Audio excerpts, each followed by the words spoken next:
This question is from CBSE 2025 physics examination.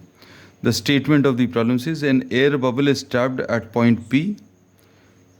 This is the point P. Cp is equal to 1.75 centimeter in a spherical glass ball n is equal to 1.5 of radius 7 centimeter as shown in the figure. Find the nature and position of the image when viewed from the side B.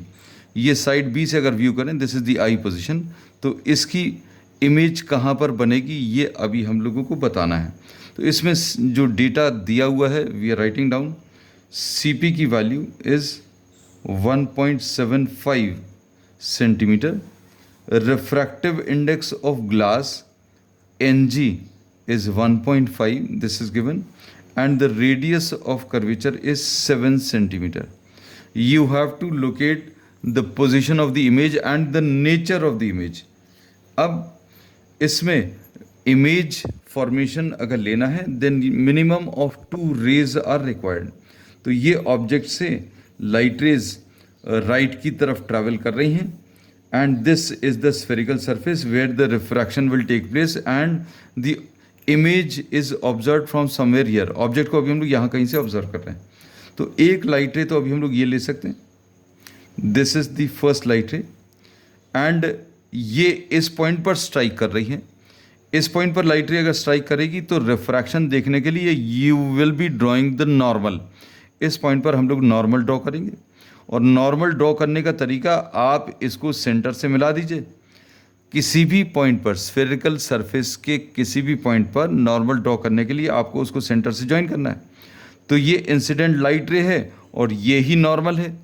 So this light ray is incident normally, so therefore this will go straight.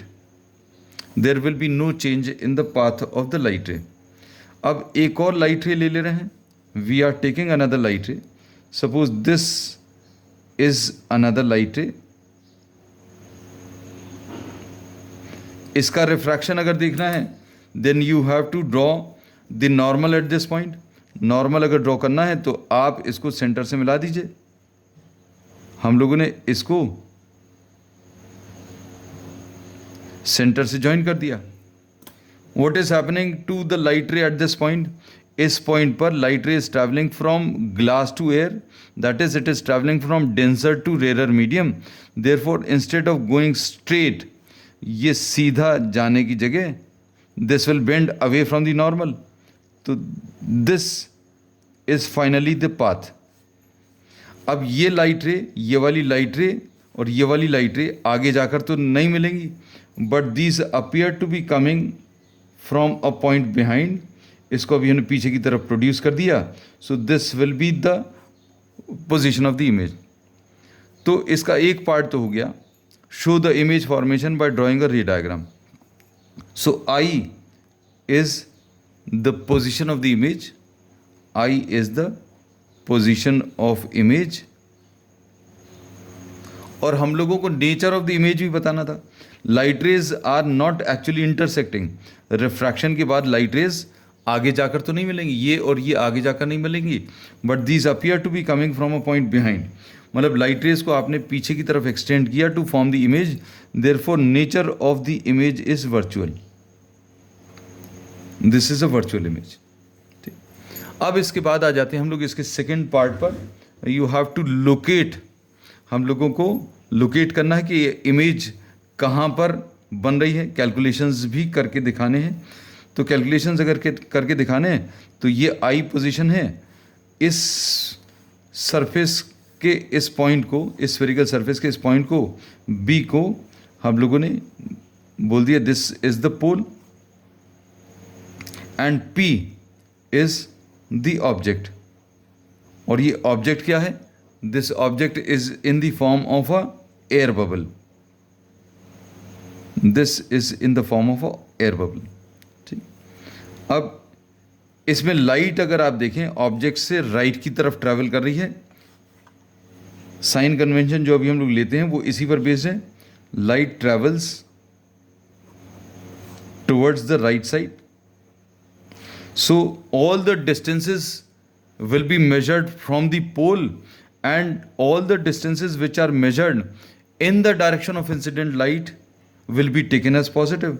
और light कहाँ की तरफ travel कर रही है? Right की तरफ। So all distances measured in the direction of incident light,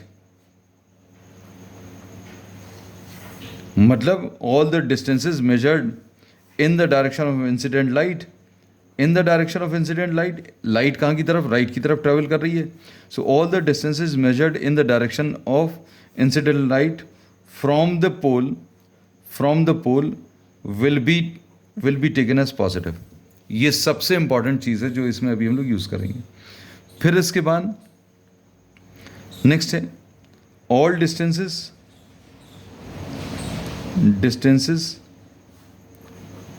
from the pole towards the left side. अब चूंकि राइट वाले डिस्टेंसेस पॉजिटिव हैं तो लेफ्ट वाले डिस्टेंसेस नेगेटिव रहेंगे। ये चीज़ याद रखिएगा, इसका अभी हम लोग यूज़ करेंगे।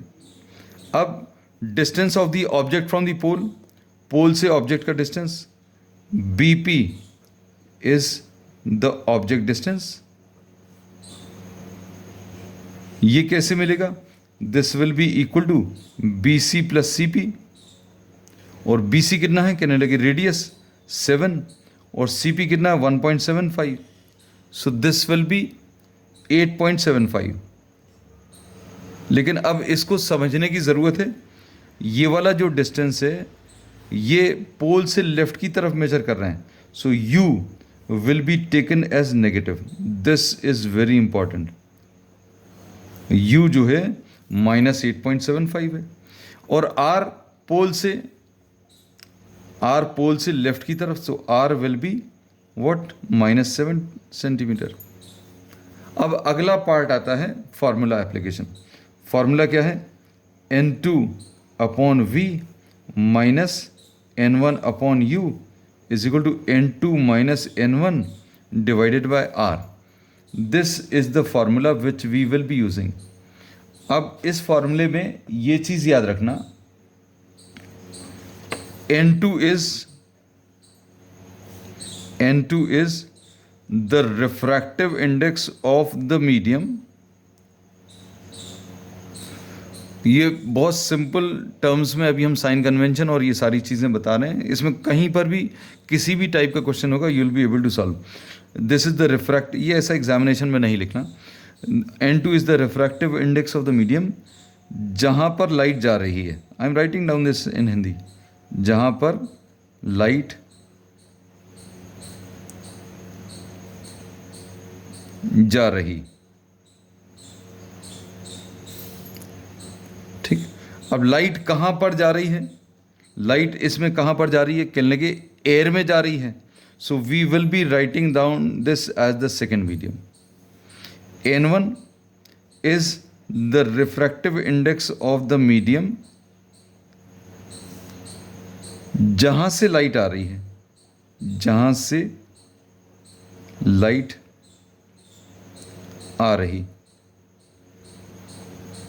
तो लाइट कहां से आ रही है? Light is coming from the first medium, from glass. So we are naming this as the first medium. अब फर्स्ट मीडियम ग्लास हो गया। अब ये सारी चीज़ें तय हो गई। अब इसमें N1 की वैल्यू 1.5 है और N2 की वैल्यू 1 है। Substitute the values.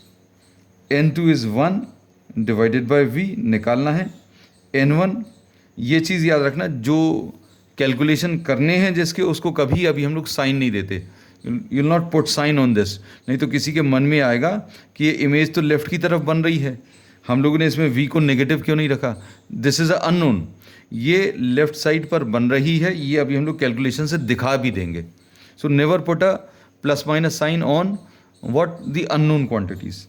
-N1 की value 1.5 divided by U is -8.75 is equal to N2 minus N1 divided by R is -7। अब इधर पर अगर सिंप्लीफाई करके लिखें 1/V is equal to minus और माइनस प्लस हो जाएगा, तो इधर अभी प्लस लिख देना है 1.5 upon 8.75 is equal to minus 0.5 divided by R की वैल्यू यहाँ पर 7 रख देना था, ये हमने आर ही लिखा था, आर इज़ -7, आर की वैल्यू -7, तो ये -7 और माइनस ये कैंसिल होगा। अब इसको कैसा लिखेंगे 1/v, इसको 100 से ऊपर नीचे मल्टीप्लाई करो तो ये 150 डिवाइडेड बाय 875 आएगा इज इक्वल टू 0.5 को 1/2 लिख लें तो 1/2 इंटू 7 ऐसा लिखेंगे। तो इससे 1/v इज इक्वल टू 1/14, इधर कैंसिल होगा क्या ये 25 6 25 3 75 12 125 में 5 टाइम्स, तो 1/v will be equal to 1/14 minus 6/35। इसमें LCM विल बी 70, 14 5 35 2 तो ये 12, तो 1/v is equal to -7/70, or we say that v will be equal to -10 centimeter. अब ये माइनस आया है, that means from the pole this is towards the left side.